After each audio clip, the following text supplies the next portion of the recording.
Então, eu vou pedir que você abra sua Bíblia comigo no Evangelho segundo escreveu João, capítulo de número 1. O tema dessa mensagem é coisas que todo homem precisa saber. As mulheres também querem saber, só de curiosidade. Mas essa mensagem ela é importante para todos nós.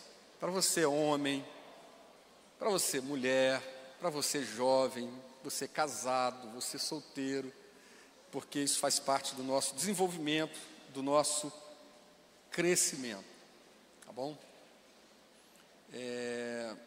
João capítulo 1, você achou? Diga amém. Versículo de número 6,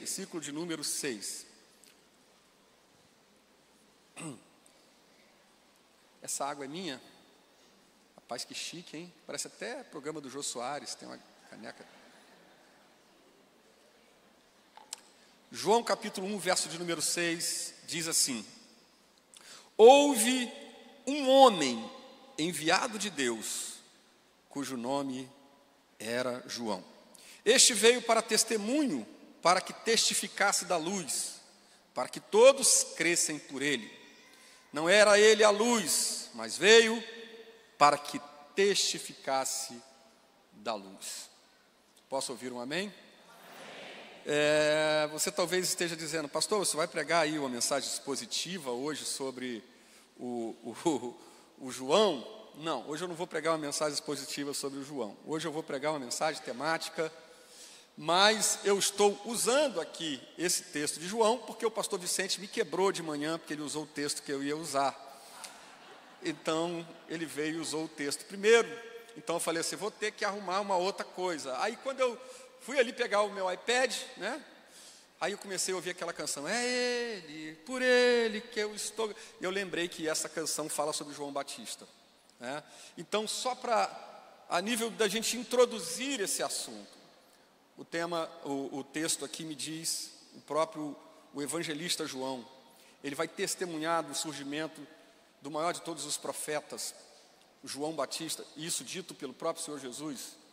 E diz aqui de João Batista que houve, olha que coisa fortíssima, houve um homem enviado por Deus, um homem que tinha um propósito, um homem que tinha uma missão, um homem que tinha um destino, um homem que sabia o que ele estava fazendo aqui na terra, um homem que tinha consciência do seu chamado.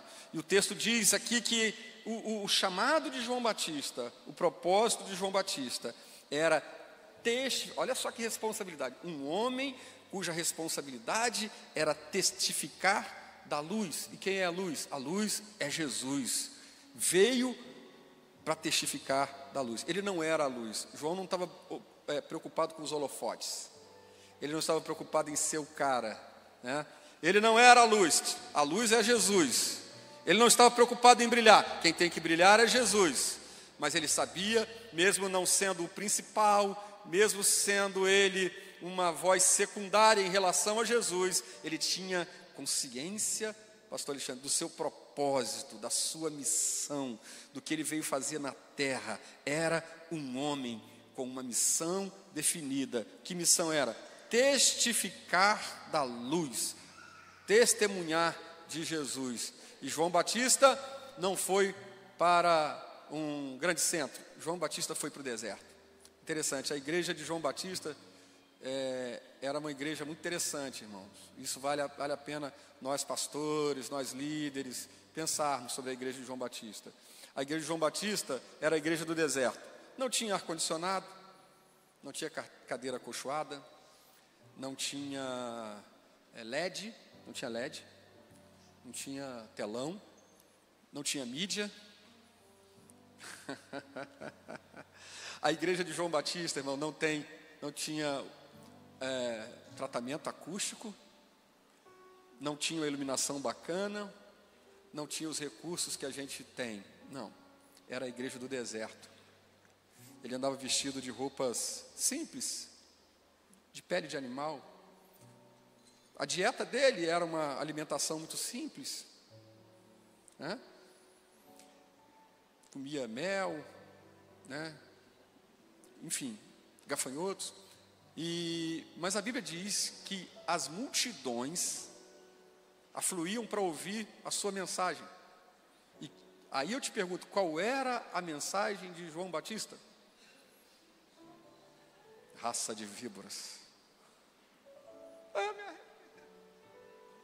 Quem vos ensinou a fugir da ira futura? Arrependei-vos, porque o machado, olha ele aqui, ó. O machado já está posto à raiz. E as pessoas iam ao Jordão para serem batizadas por ele. Até Jesus cumpriu esse propósito e honrou esse homem, João Batista, um homem honrado, um homem que viveu pouco, morreu jovem. Mas quando Jesus apareceu para desenvolver o seu ministério, as autoridades iam e perguntavam: quem é ele? Será que ele é Jeremias? Será que ele é Isaías? Será que ele é Elias? Será que ele é João Batista? Então, João Batista, ele é um homem que nós precisamos ser. Um homem que tem um propósito definido e que sabe qual é o seu papel aqui na terra, para que Deus te chamou e para que Deus me chamou. Mas todo homem precisa conhecer bem os seus papéis, tá? Saber qual é o seu lugar diante da igreja, diante da família, diante da sociedade, diante de Deus. E existem coisas que eu vou falar aqui que muitos homens sabem, mas outros não sabem. E outras precisam ser reforçadas. E outras precisam ser ditas para que os nossos filhos e as futuras gerações também aprendam. A primeira coisa que todo homem precisa saber é sobre as suas origens. Todo homem precisa conhecer a sua origem. Ah, pastor, eu não quero nem conhecer minha origem não, porque a minha origem não é muito boa. Eu não tive pai, eu não tive mãe, eu fui criado num orfanato, eu venho de uma família desestruturada, eu venho de uma comunidade, meu pai era bandido, era traficante, era alguém mau, batia na minha mãe. Todo mundo tem uma origem. E por mais ruim ou difícil que tenha sido a sua origem, ou a sua história pode conter coisas boas. Você pode extrair dessa história que pode ter sido negativa, você pode extrair coisas boas para o seu crescimento e a partir daí você edificar a sua vida e ressignificar a sua história, como foi pregado ontem aqui, e quebrar um ciclo de coisas ruins, dizer assim: essas coisas ruins que eu recebi da minha herança, eu não vou repetir, eu vou fazer diferente para a glória, para a honra e louvor do nome do Senhor. Meu pai era alcoólatra, bebia, era drogado, batia na minha mãe, mas eu não vou beber, não vou me drogar, não vou bater na minha mãe, vou ser um bom pai, vou ser um bom filho, vou fazer a minha parte, vou servir a Deus, vou adorar a Deus, eu vou ressignificar a minha história e vou quebrar o ciclo ruim. Essa noite é uma noite onde Deus está dizendo que é tempo de quebrar o ciclo ruim, da desgraça, da miséria, da notícia ruim, e ressignificar a vida e construir uma nova história em Deus. E isso é muito interessante, irmãos, porque quando Deus se revelou a Moisés, lá em Êxodo capítulo 3, versículo 6, estava conversando com minha esposa hoje, falando sobre isso. Eu não dei muito spoiler para ela não, sabe? Porque senão a gente fica, né? A mulher fica criticando, comentando, aí desanima a gente de falar. E aí a gente acaba tolindo a revelação de Deus, né? Quando eu estava lendo isso, eu achei muito bonito, muito interessante, né? Sobre essa coisa que Deus se preocupa com a nossa origem, com a nossa história. Não se envergonhe de sua história, viu? Tem um irmão aqui, o Augusto, está por aí. Outro dia ele estava me contando a história dele, irmão. Como esse homem foi marcado na sua história, mas como o Evangelho ressignificou a história de vida dele, e ele não é curado, é sarado, e está aqui servindo a Deus com alegria no reino de Deus. A sua história também pode ter sido marcada por coisas ruins, mas Deus quer ressignificar isso. Quando Deus, isso é tão importante que eu estava dizendo, em Êxodo 3, versículo 6, Deus se revela a Moisés, para que ele seja o libertador do povo. E a primeira coisa, Marquinhos, que Deus fala para Moisés, sabe o que foi? Eu sou o Deus do teu pai. E eu sou o Deus de Abraão, de Isaac e de Jacó. o Deus da história, o Deus dos teus antepassados, o Deus que visita as tuas origens, o Deus que vai no teu passado, na sua história, para ressignificar a sua. Então, eu queria que você, irmão, às vezes tem muita coisa que a gente tem solto na nossa vida, sabe? E coisas que a gente não entende, comportamento dos nossos pais, comportamento dos nossos avós, comportamento dos nossos irmãos, nossa estrutura familiar. E quando você começa a estudar, vai lá e pergunta para o seu pai, para a sua mãe, você começa a estudar sobre as suas origens, você vai entender por que o seu pai, ou por que a sua mãe, num determinado momento, tomou uma atitude que você não entendeu e não aceitou, mas tinha um porquê, tinha um contexto. O contexto de quando você nasceu, o contexto econômico do seu pai, da sua mãe, como era a vida deles, como eles viviam. Porque quando a gente entende sobre o nosso passado, a gente aprende com esse passado e dá valor a isso e consegue viver melhor e consegue se resolver na vida. Eu tenho uma história, e como a minha história é interessante, os meus pais são, já falei aqui, eram lavradores. Eu sou de uma família grande, 12 irmãos. Meu pai era meio tudo, irmão. Meu pai era meio médico, meio obstetra. Ele era meio, como é que fala? Cuida de animal. Meio veterinário. Irmão, ele era sanitarista. Tinha verme, ele dava remédio para verme. Não, toma esse negócio aqui, tal. E a vaca ficava doente, ele ia lá e fazia a cirurgia na vaca. Nascia um menino em casa, ele fez todos os partos. Todos os nossos partos foi ele que fez. Todos nós nascemos em casa. Um homem que estudou apenas 8 meses. E glória a Deus, porque eu tive essa referência. Ele era um homem simples, duro. Irmão, o pau cantava lá em casa. Quando meu pai tirava para dar uma corrigida, o cerol era fino. O cerol era fino, lá em casa era fino. Mas eu não sou marcado por isso. Sabe o que me marcou? Que o meu pai, quando eu tinha 8 anos de idade, 9 anos de idade, me pegava pela mão e me levava para o ponto de pregação, no alto da Rua A, na Vila Cruzeiro. E toda sexta-feira à noite eu ia para aquele ponto de pregação com meu pai, e ele me dava uma oportunidade para eu cantar um corinho no culto do ponto de pregação.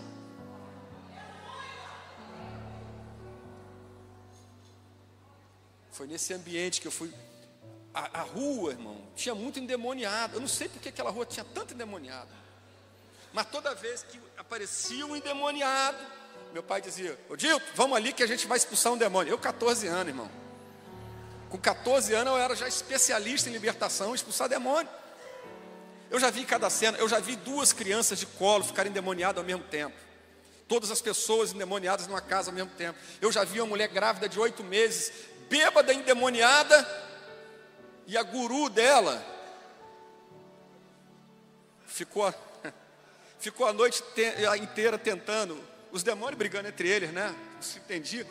A noite inteira o demônio não saiu. Dia de Natal, olha só, dia de Natal, a mulher endemoniada, bêbada, com a outra lá, cheia de turbante, coisa, roupa branca. Não aconteceu nada. Aí mandaram chamar o seu Maurílio. Seu Maurílio! Aí seu Maurílio bate na minha janela: ô Dilton, vamos ali que tem um demônio para a gente expulsar. O demônio saiu, a mulher aceitou Jesus. E no dia que meu pai foi enterrado, no velório do meu pai, todos os vizinhos da rua foram lá no velório do meu pai, porque o meu pai era uma referência naquela rua, porque ele era um homem de Deus, Eu tive uma referência de um homem de Deus. Tomei muito couro, irmão, mas eu não sou marcado pela coça que eu tomei. Fui marcado pelo evangelho que me foi impregnado. Um dia nós estávamos numa reunião, meu pai já da idade avançada, perto de morrer. Meu pai fez a reunião e ele começou a contar cada experiência. Esse aqui teve coqueluche, eu orei, Jesus curou. Esse outro aqui teve rubéola, eu orei, Jesus curou. Essa aqui, minha irmã, Com 6 anos de idade, uma cobra entrou pelo assoalho, mordeu ela ficou roxa na hora, eu levantei ela e falei, Jesus, Jesus curou na hora. Ela falou, aí ele me apontou para mim e disse assim, esse aqui é o meu filho da promessa. Oh, não. Esse aqui.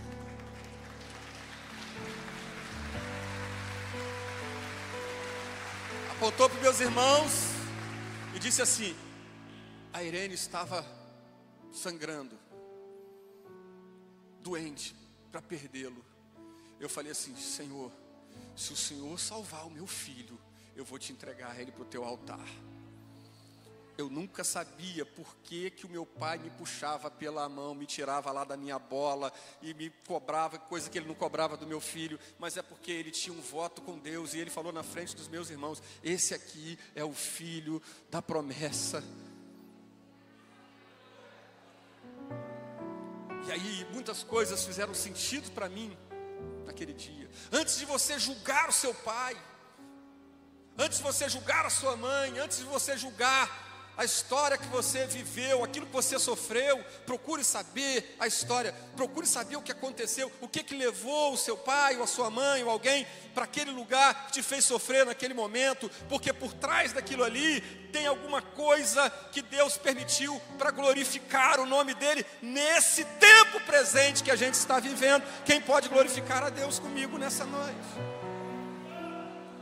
Todo homem tem uma história, por mais difícil que essa história seja, carrega consigo uma força de um aprendizado, carrega consigo a formação do nosso caráter, a nossa educação, a nossa espiritualidade, tudo isso vem daí. Nesse sentido eu quero dizer para você, irmão, principalmente você homem, muitas vezes o homem não fala, né? Ele guarda, e muitas vezes acaba repetindo a história ruim que ele recebeu, por causa daquilo que foi imprimido nele. Eu quero dizer para você, não existe homem perfeito. Será que você pode dizer isso para alguém perto de você? Não existe homem perfeito. Às vezes você julga o seu pai, mas você também erra com o seu filho. Então tira a trave do teu olho. Você reclama que teu pai foi duro com você, mas você é duro com o seu filho. Então menos, irmão, menos. Porque não existe homem perfeito. Todos nós temos o nosso defeito e precisamos corrigir as nossas rotas. Segunda lição que eu quero deixar para você. Todo homem precisa conhecer os seus próprios limites. Preste atenção. Diga comigo, limites. Todos nós temos limites. Não pense que você é um super-homem, um cara infalível, um cara que acerta tudo, que resolve tudo. Você precisa conhecer seus limites. Paulo escrevendo aos Coríntios, capítulo 11, verso 28, ele diz, examine, pois, o homem a si mesmo. Então você tem que se conhecer. Conhecer o que você pode, o que você não pode, o que você dá conta e o que você não dá conta. Porque tem coisas que a gente não dá conta. Tem coisa que as mulheres não dão conta, estão sobrecarregadas. Aliás, a sociedade está com muitos problemas aí, porque as mulheres estão sobrecarregadas com coisas que elas não foram preparadas para dar conta, e elas estão sendo sobrecarregadas. Tem muita coisa que você não dá conta, irmão, e você está assumindo, para agradar não sei quem, para agradar a sociedade, para agradar a religião, para agradar a igreja, para agradar a líder, mas você não dá conta. E quando você assume esses BOs para a sua vida, uma hora vai estourar, às vezes no coração, às vezes na pressão, às vezes numa doença autoimune, de alguma forma. Por isso está escrito, examine, pois, o homem a si mesmo. Examine, pois, o homem a si mesmo. Paulo escrevendo a Timóteo, capítulo 4, verso 16, ele diz o seguinte, tem cuidado de ti mesmo e da doutrina. Ou seja, o ti mesmo vem primeiro, vem antes da doutrina. O nosso problema, sabe o que é, irmão? A gente está querendo cuidar muito da doutrina. Como é que faz, como é que não faz, o que é certo, o que é errado. Ainda mais agora com rede social, todo mundo é juiz de alguma coisa.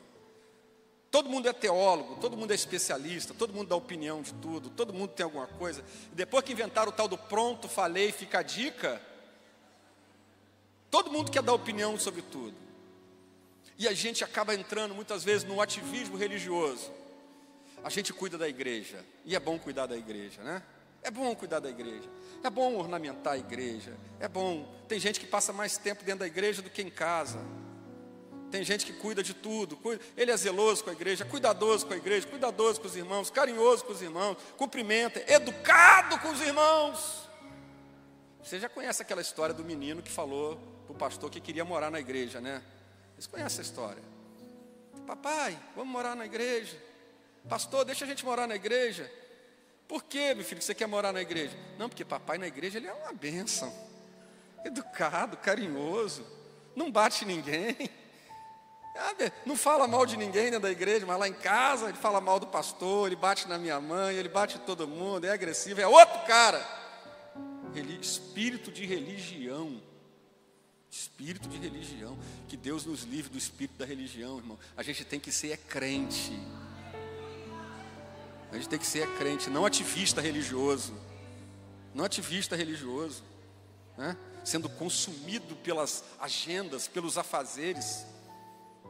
E não tem tempo para um simples abraço no filho, uma simples refeição com a família, né? Tem cuidado de ti mesmo. Primeiro cuida de ti mesmo. Tem muita coisa que a gente precisa cuidar, irmão. Os homens estão comigo? Tem muita coisa que a gente precisa cuidar. Por exemplo, cuidar do corpo. A gente está ensinando tanta gente, tanta coisa, pastor Jorge, ensinando tanta coisa. Faz isso, não faz aquilo. 7 passos para você fazer isso. 7 passos para você alcançar aquilo. 7 maneiras de você fazer não sei o quê. E o cara não faz um check-up. Levanta não, irmão, vai pegar mal. Eu tenho medo de agulha. Homem com medo de agulha. Jesus, me ajuda. O cara não faz o check-up, irmão. Não faz o exame de sangue. Talvez você esteja com um monte de problema que você acha que é uma coisa e é outra. Sabe aquele desânimo, aquela fraqueza? Pode ser hormônio, hein? Uma dosagemzinha de hormônio já dá uma melhorada, tu levanta, irmão. Cura até depressão. Estou falando sério, não estou brincando não. Tem gente aqui da área de saúde que pode confirmar isso que eu estou falando. Meu marido está com depressão. Depressão não, irmão. Ele está com a taxa hormonal baixa. Isso serve para a senhora também, irmã. Ora muito, jejua muito, trabalha muito, faz muita coisa, cuida da casa, cuida de filho, cuida de marido. Está na guerra e vive numa tristeza, uma depressão. Vai no médico. Tem que regular os hormônios, cuidar da saúde, alguma vitamina que está faltando no seu corpo. Tem cuidado de ti. Irmãos, esses dias agora, menos de uma semana, meu irmão é pastor lá em São Bento. 2 irmãos, 2 obreiros da igreja, de 50 e poucos anos, tiveram infarto fulminante e morreram.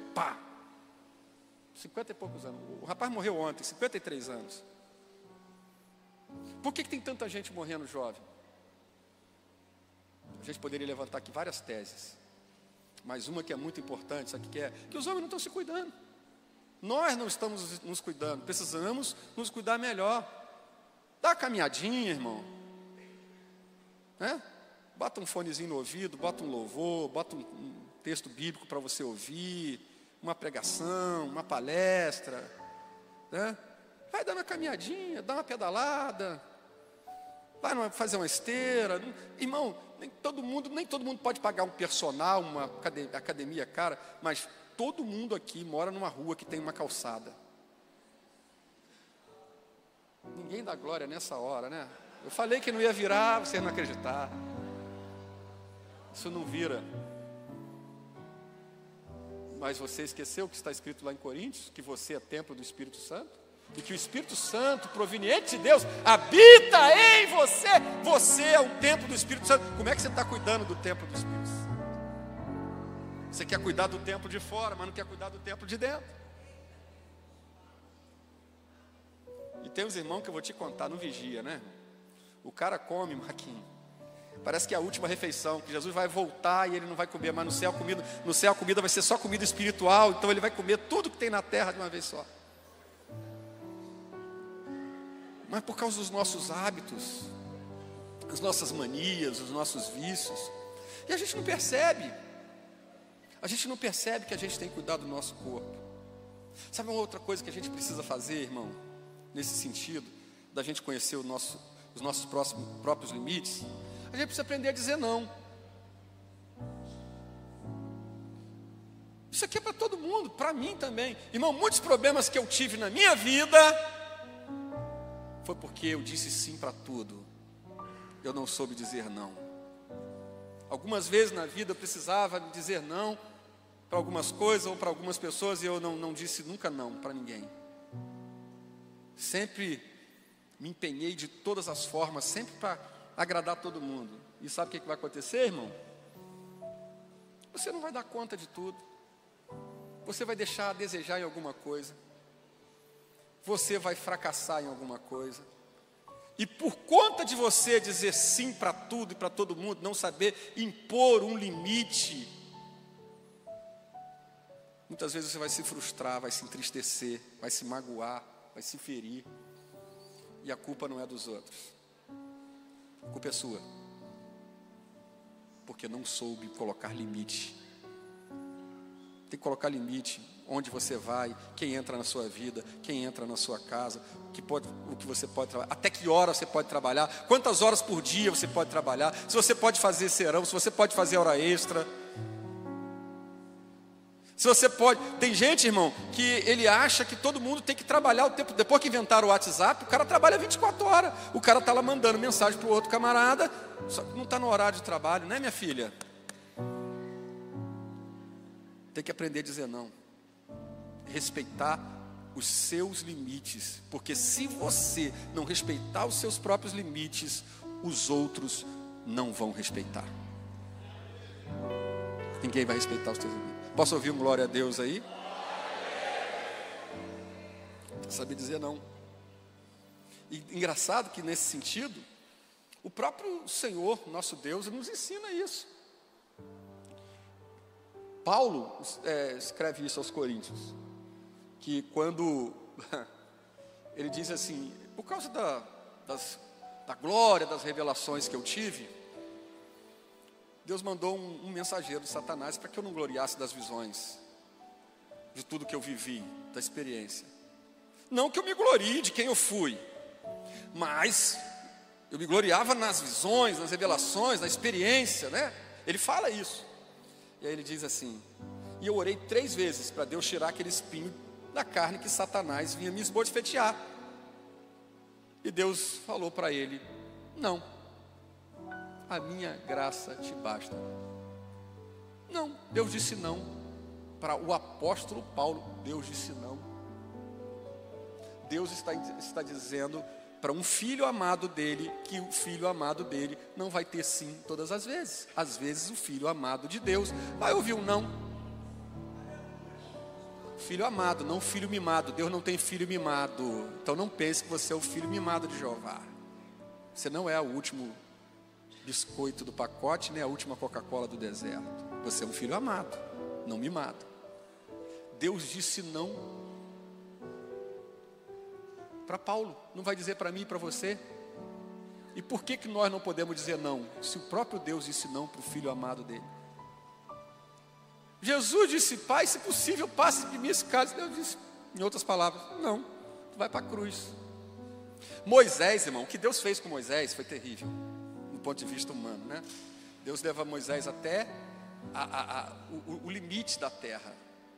E daí Deus fala assim, Moisés, sobe no monte.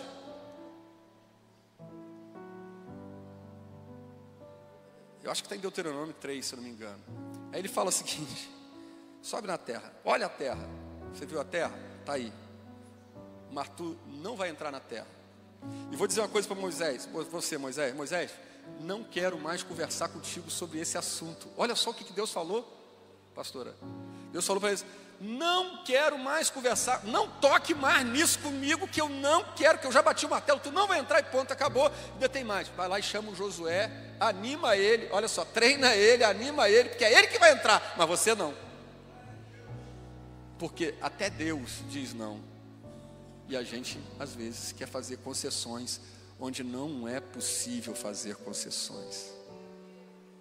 Porque muitas vezes as nossas concessões, elas prejudicam mais quem está à nossa volta do que a nós mesmos.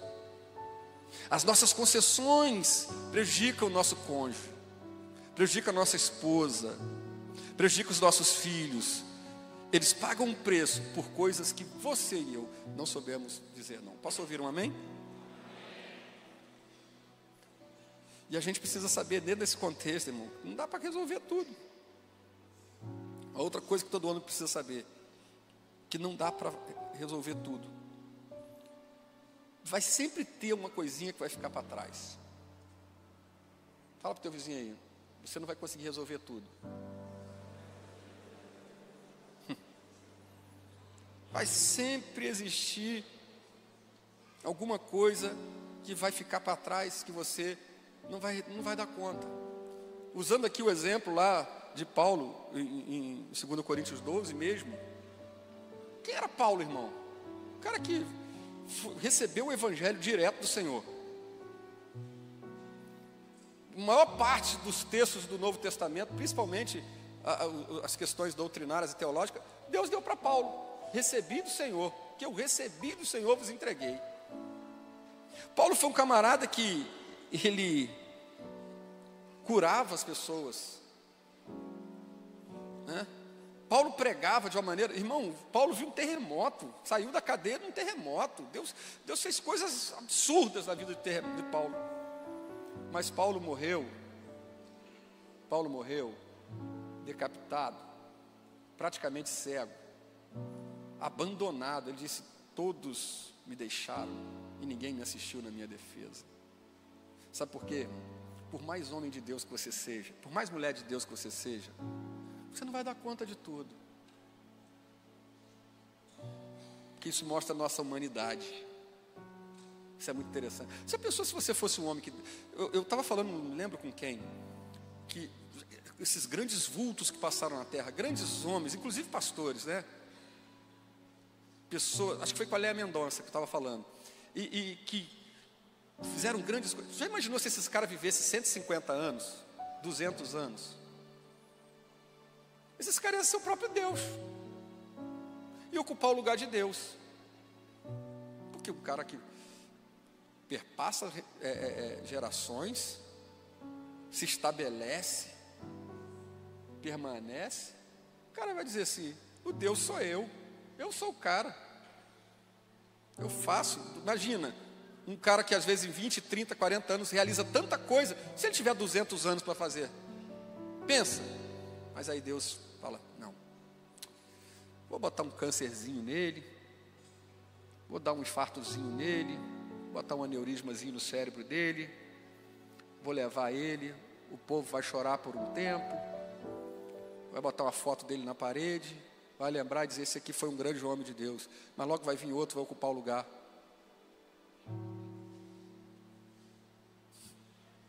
Porque a gente não dá conta de resolver tudo, porque nós somos humanos. Você não dá conta de tudo. Uma outra coisa que você precisa saber, dentro desse mesmo, ainda seguindo nesse sentido, que a vida não é para sempre, irmão.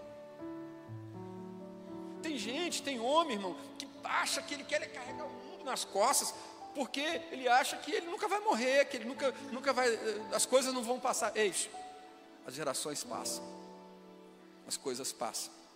Sabe esse cabelinho branco que você tem? É um sinal de que o tempo passa. Esse pezinho de galinha, essa ruguinha, é um sinal que as coisas passam. E aí Moisés falou uma coisa muito interessante: pois todos os nossos dias vão passando na tua indignação. Acaba-se os anos como um conto ligeiro. A duração da nossa vida é de 70 anos. Se algum por sua robustez chega aos 80, o melhor deles é enfado e canseira, pois passa rapidamente e vamos voando. Salmo 90, versos 9 e 10. A vida passa rapidamente. A vida é como um conto ligeiro, como uma flor, uma erva que murcha e logo não existe mais. Então, querido, pelo amor de Deus, sabendo disso, aproveite esse tempo. Aproveite esse tempo de vida que você tem, que você não sabe quanto tempo mais você vai durar. Eu glorifico a Deus e peço que Deus me dê uma vida longa e te dê também uma vida longa, que você viva até pelo menos 100 anos. Mas pode ser que isso não aconteça. Então, querido, não deixe para amanhã o que você pode fazer hoje. Abrace mais, ame mais, perdoe mais, ajude mais, semeie mais. A gente está perdendo tempo com poucas coisas, irmão. Guardando mágoa, guardando ressentimento, guardando coisas no coração que não deveriam ser guardadas, adoecendo, amando mais as coisas do que as pessoas. Nós estamos vivendo uma geração materialista, um tempo onde as coisas valem mais do que as pessoas, onde os títulos, as posições, a aparência vale mais do que as pessoas. Ei, pelo amor de Deus, a coisa mais preciosa que Deus colocou nesse mundo é você, é o seu irmão, é o ser humano. Nós somos feitos à imagem e semelhança de Deus, fomos feitos para nos relacionarmos, termos comunhão uns com os outros e termos comunhão com o nosso Criador. Então, meu irmão, se tem um negócio aí para resolver, resolva. Tem uma pessoa que você não fala há muito tempo, chame. Ah, mas eu tenho razão, irmão. É melhor ser feliz do que ter razão.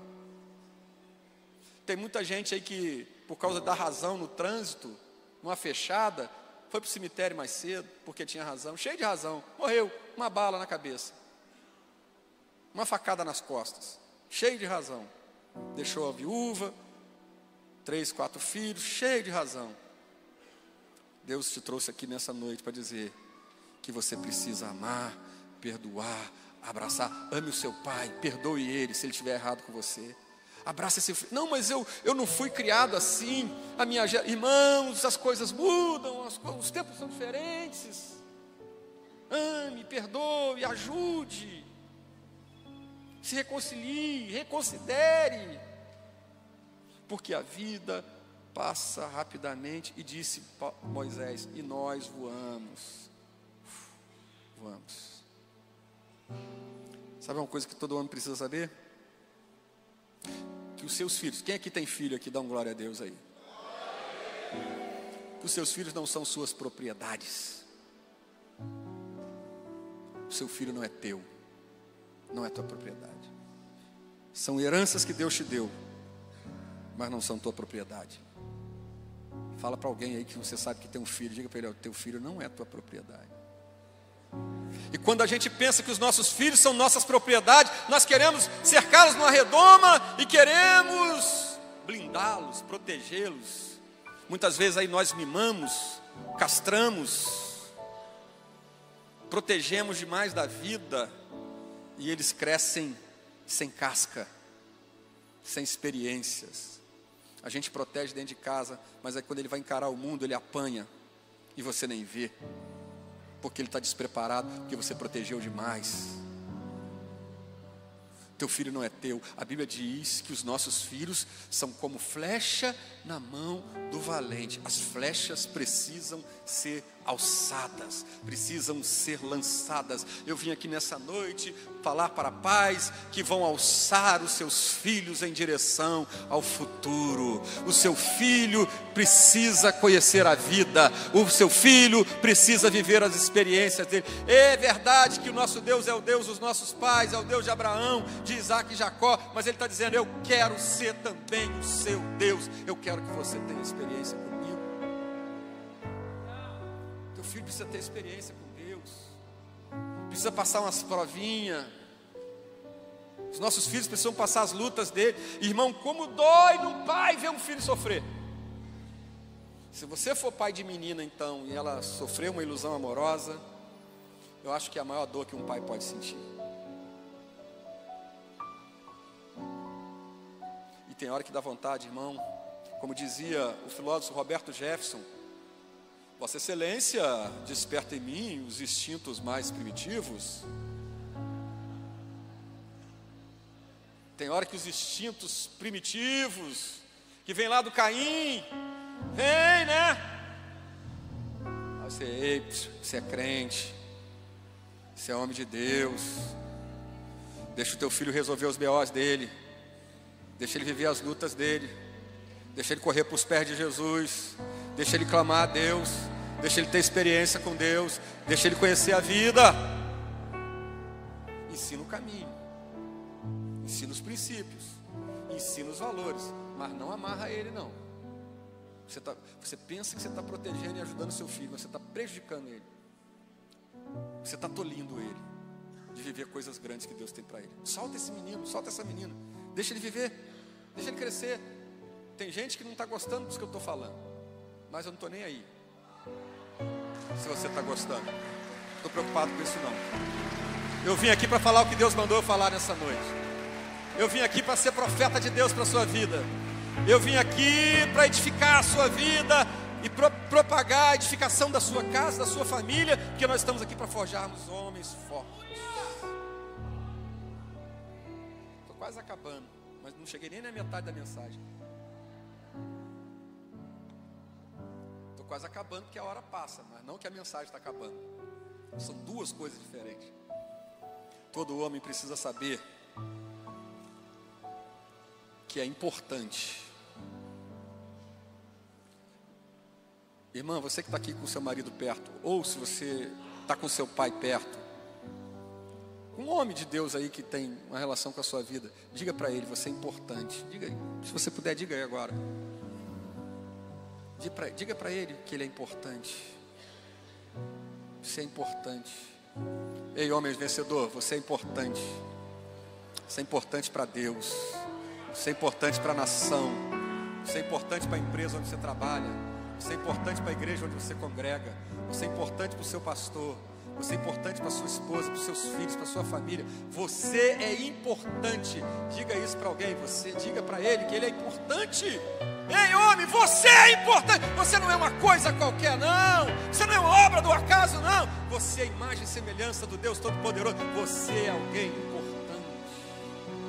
Estou vendo um monte de homem importante aqui hoje. Meu Deus do céu. Você é importante. Mais uma coisa que você precisa saber. Você é importante, vírgula. Vírgula. Você é importante, mas você não é insubstituível.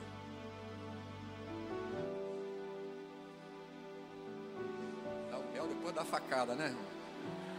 Você é importante, sim, é verdade, mas não é insubstituível.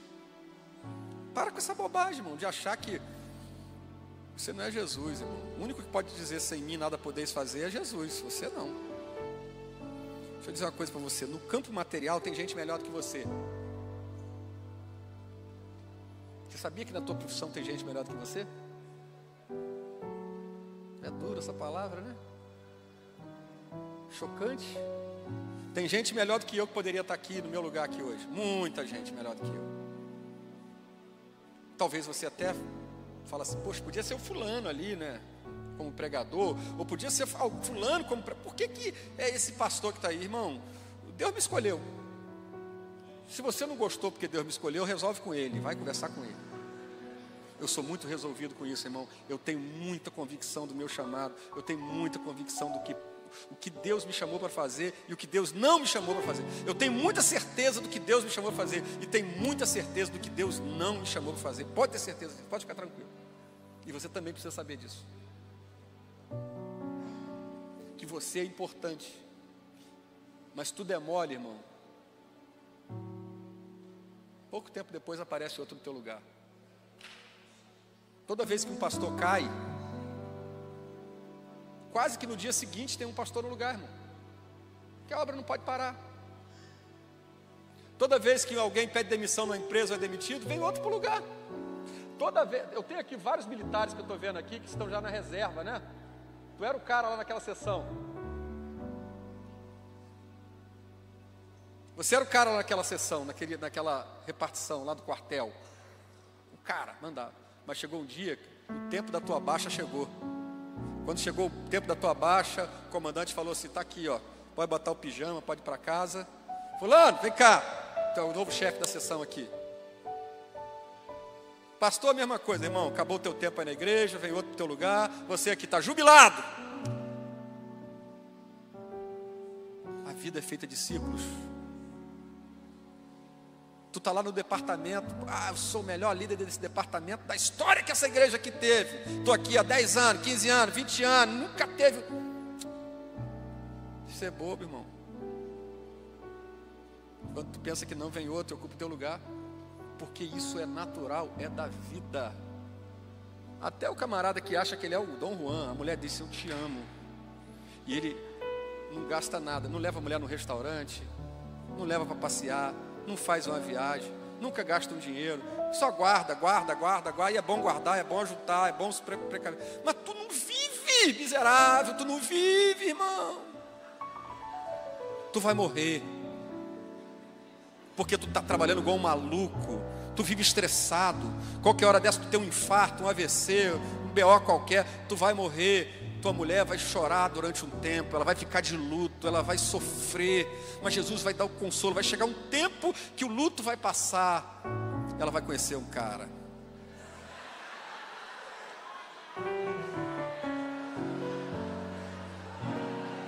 Que não tem a formação que você tem, não trabalhou tanto que você trabalhou, não educou filhos como você educou, mas ele vai usufruir de tudo que você não usufruiu, inclusive da mulher. Pronto, falei, fica a dica.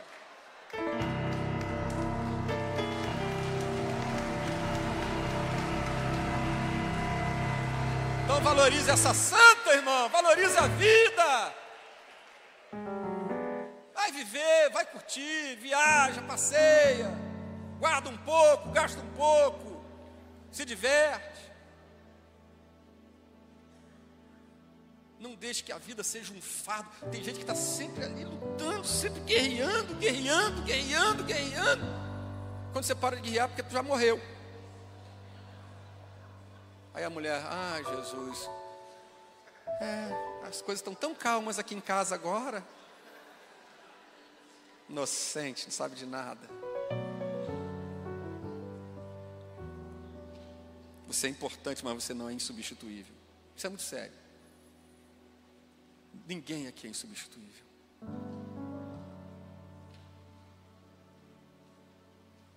Por isso que você vê nas repartições, nas empresas, nas corporações, até nas igrejas, a foto lá tem umas igrejas aí que tem um monte de foto, né? Fulano ficou de tal ano até tal ano. A galeria dos presidentes. Você vai no Congresso, tem lá a galeria dos presidentes do Congresso Nacional. Você vai na presidência da República, tem lá a galeria dos presidentes da República. Você vai no quartel, tem lá a galeria dos comandantes que passaram lá. Mas todos eles foram um dia substituídos. Todos nós um dia vamos ser substituídos. Você não é insubstituível. Não pense que você é insubstituível. Você é importante. Saiba se dar valor como alguém importante. Mas não morra amarrado a coisas, porque as coisas passam. Ame pessoas e use as coisas, porque as coisas passam.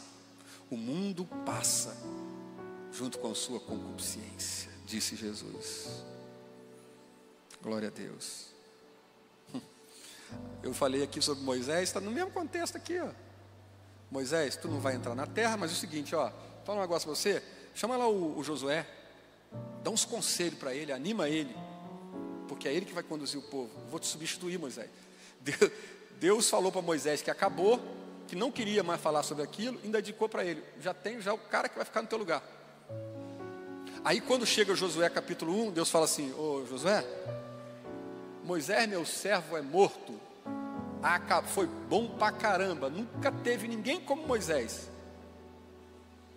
Josué não foi como Moisés. Você não vai ver Deus se revelando cara a cara para Josué como se revelou a Moisés. Você não vai ver Deus falar assim, ô Josué, o cara se levantou contra você, vou abrir uma cratera aqui, vou engolir todo mundo aqui. Não, tem coisa que é só para Moisés, irmão. Tem coisa que só... Deus tem um jeito de tratar com cada um e a gente não entende esse mistério, isso é um mistério de Deus. Mas até os caras mais íntimos, profundos, passaram. E Deus falou: Moisés, Josué, agora levanta-te, porque o Moisés passou, agora é contigo. O jeito de Moisés passou, agora é outro jeito. A gente precisa entender isso, irmão. Deus não vai agir do mesmo jeito o tempo todo. Deus não vai usar as pessoas o tempo todo do mesmo jeito. Cada um tem um jeito, cada um tem uma particularidade. E Deus está movendo a roda, Deus está movendo, a engrenagem está caminhando, porque é assim. O único que não passa é Deus. Uma outra coisa que todo mundo precisa saber. Primeiro, que o tempo acabou. Eu vou fechar em 5 minutos. Vocês me dão mais 5 minutos? 5 minutinhos.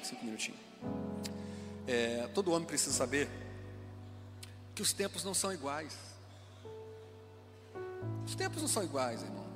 As gerações não são iguais. Pare de querer ficar culpando o seu pai pela maneira como ele te educou.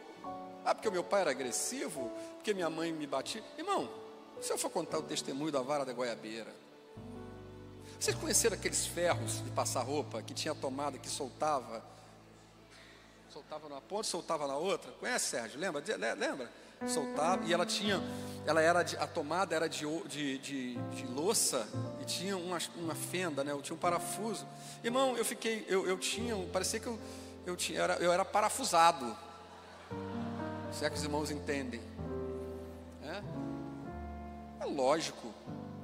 Minhas filhas não foram criadas do jeito que minha mãe me criou, mas ela me criou assim, meu pai me criou assim, porque todo mundo criava os filhos assim, ou a maioria das pessoas criava os filhos desse jeito. Era a forma, era o modelo, e está tudo bem.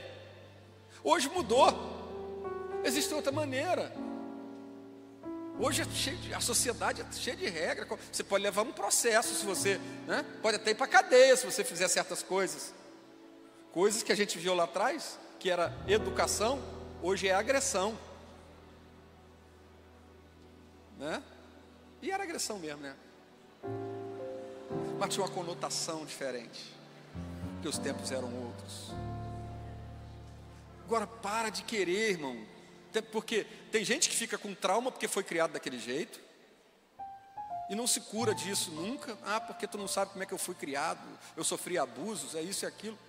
O cara fica guardando aquilo e não se cura. Irmão, peça o Espírito Santo para te curar em nome de Jesus e libera esse perdão sobre isso aí. E tem outros que, por outro lado também, querem, pastor Jorge, criar os filhos igual os pais e os avós criaram. Parece um quartel a casa do cara. Ele parece um ditador. O menino ou a menina parece que não está na igreja, ele parece que está no círculo de oração. Ajoelha aqui que eu quero ver você. Ajoelha aqui agora. Tua casa não é um círculo de oração, irmão. Sua casa não é um quartel, irmão. Seu filho não trabalha sua casa não é uma fábrica. O tempo mudou e às vezes a gente precisa entender isso, porque a gente está querendo. E vou te falar, até na igreja. Não, aquele irmão ali, ele não usa aquela linguagem, né? O irmão, que eu não gostei daquela mensagem daquele irmão ali, não, porque... Por quê? Porque ele não fala por quanto, isto posto, a saber. Irmão, esse tempo dessa linguagem mudou. Respeito, acho bonito quem tem uma linguagem mais clássica, mais erudita, né? Mas, gente, o importante é o conteúdo, a mensagem. Se o povo está entendendo, se o povo não está entendendo, irmão, se o povo não está absorvendo, é um sinal de alerta que a gente tem que mudar a maneira de fazer. Existem 1000 maneiras de fazer as coisas. E vou dizer uma coisa para você, tem algumas maneiras de fazer as coisas que já deu, que já era. Que o tempo é outro. E a gente precisa entender que os tempos mudaram. Não se cria mais filho como se criava há 40 anos atrás. Não se vive mais como se vivia há anos atrás. O tempo mudou. Antigamente a gente andava a pé. Hoje todo mundo anda de carro, de Uber. Irmão, a gente andava a pé. Hoje o cara, se não tiver um Uber, ele não sai de casa, né? A faxineira pegava o ônibus e ia na marra. A menina que faz a unha também ia, pegava o ônibus, acordava cedo. Hoje dá para pagar meu Uber? Tem aqui a minha diária, mais o Uber. O tempo mudou, gente. O tempo mudou, nós precisamos nos atualizar, nos contextualizar. E de uma forma, entender o tempo dos nossos pais. Para entender como eles agiam com a gente. E ao mesmo tempo não querer repetir as coisas ruins e negativas que aconteciam. Você não pode repetir as coisas ruins. Fica com as coisas boas. Mas as coisas ruins, irmãos, pelo amor de Deus, você não precisa repetir. Não, porque eu apanhei, meu filho vai apanhar também. Meu pai não me dava dinheiro para nada, e também meu filho não vai ter. Mas teu pai não tinha o dinheiro, por isso que ele não dava. Mas tu tem. Então quem é o ruim? É o teu pai ou é você? Só para você pensar. Não estou falando nada, só estou perguntando. Porque os tempos mudam. Quem é casado aqui dá um amém. Todo homem precisa saber que a sua esposa é sua companheira, adjuntora. Não é a tua empregada. Tua mulher não é a tua empregada, passadeira, arrumadeira, lavadeira. Ela é a tua companheira para andar do lado.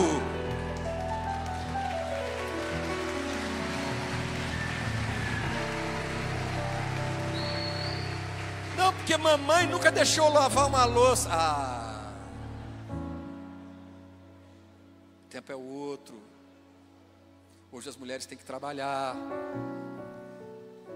estudar, fazer pós-graduação, fazer um monte de coisa.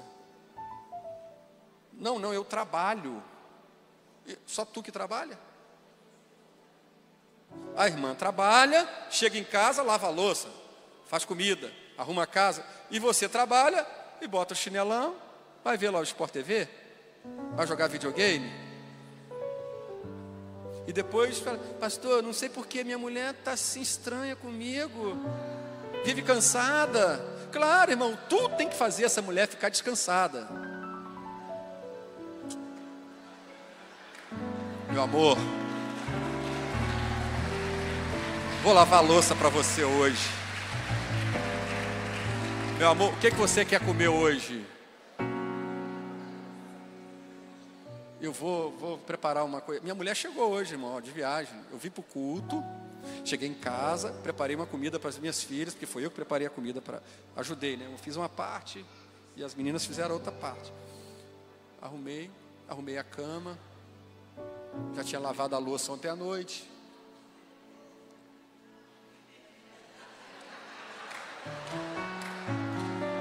Fui ao aeroporto buscá-la.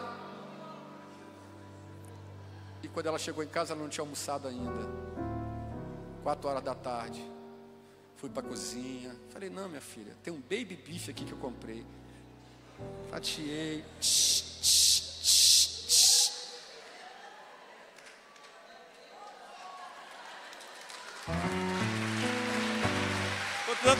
Tô dando um bisu aqui. Hã? Irmão, paga uma massagem para essa santa, de vez em quando. Falei, minha mulher, vou te levar, tem um spa aqui que eu vou investir em você. Vou pagar um spa para você. Eu não sei fazer massagem não, mas vou pagar aqui, tem um spa legal aqui que você vai amar. Irmão, tua mulher, tu não está entendendo. Se tu der uma moral para essa santa, varão,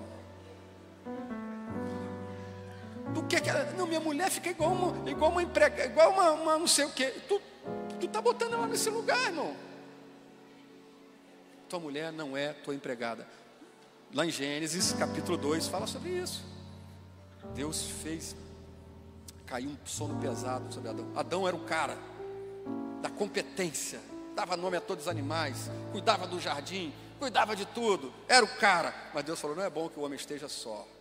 Se Deus falou que não é bom, irmão, é porque não é bom. Vou fazer uma adjuntora, uma companheira, alguém para estar do lado dele. Deus não tirou da cabeça para ela ser superior, Deus não tirou do pé para ela dominar, Deus tirou da costela para estar ali, ó, do lado. Então valorize essa santa, porque é a mulher que Deus te deu. Como diz o filósofo Marcos Tomé, pare de olhar para a grama do vizinho, pare de olhar para o quintal do vizinho. O teu quintal é maravilhoso e tu não está sabendo cuidar desse quintal.